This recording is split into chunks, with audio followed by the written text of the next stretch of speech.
Election 2011 coverage on Manx Radio. Today, a man who is new to politics but whose name is not, the son of retiring member for Michael David Cannan, Alf Cannan.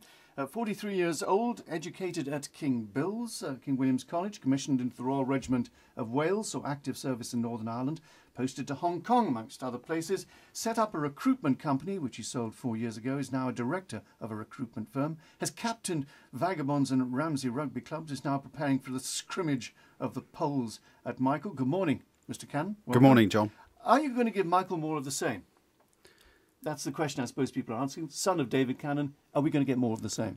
No. I mean, the situation as it stands at the moment is very serious for the Isle of Man. We have significant challenges for the next government going forward. Obviously, the £175 million that has been removed effectively from the Isle of Man's income means that there are a number of challenges facing the new administration. Now, from my own perspective, I believe that if I was to be elected, I will be asking the next government to carry out a comprehensive spending review encompassing local authority spending as well. Sorry, John, can I just finish here? Yeah. Encompassing local authority spending. And I will also be asking them to revisit the scope, or would be asking them to revisit the scope and scale of government as a whole. But we're going to have to do something quickly, aren't we? It's been suggested staff numbers might be cut, things like that. Do things need to happen very quickly to allow these cuts to be brought in? Yes, I think that the last government has dithered, really, for the last couple of years. I think that most people could probably see this coming, and I think we should have started to take some action. I think that it's incumbent upon all prospective and future MHKs to address this situation both quickly and firmly. At the end of the day, people's jobs and livelihoods are at stake here, and that we need to approach this in a balanced manner, and not be afraid to take the right decisions in the greater interest of the Isle of Man. Are people in a community like yours really feeling this is the big problem, or do they feel more domestic problems, for instance, in surgeries and things like that, speed going through Michael, things like that? Those are of more importance to them than perhaps the whole island picture.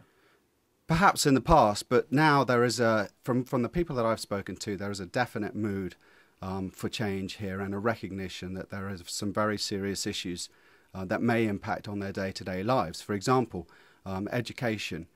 Now, I've clearly stated to the people of Balarth and Kirkmichael in my meetings that I've had with them so far, that health and education are the two core areas that we must protect for our future, for the future of the island. There are a number of services that will have to be looked at very, very closely and probably cut. And I think that the worry is from people that those services that are going to be possibly impacted may impact on their lives.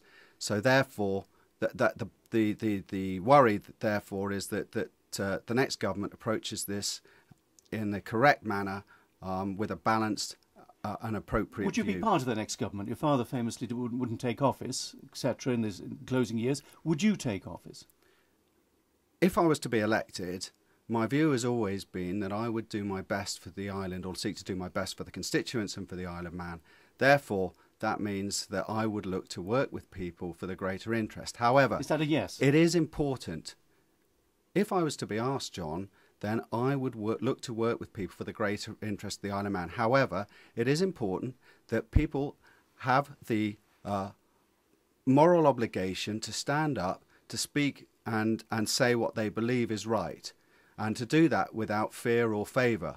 Now, I think in the current administration, too many people have remained quiet when they should have been speaking out, and when they have spoken out, they have been sidelined.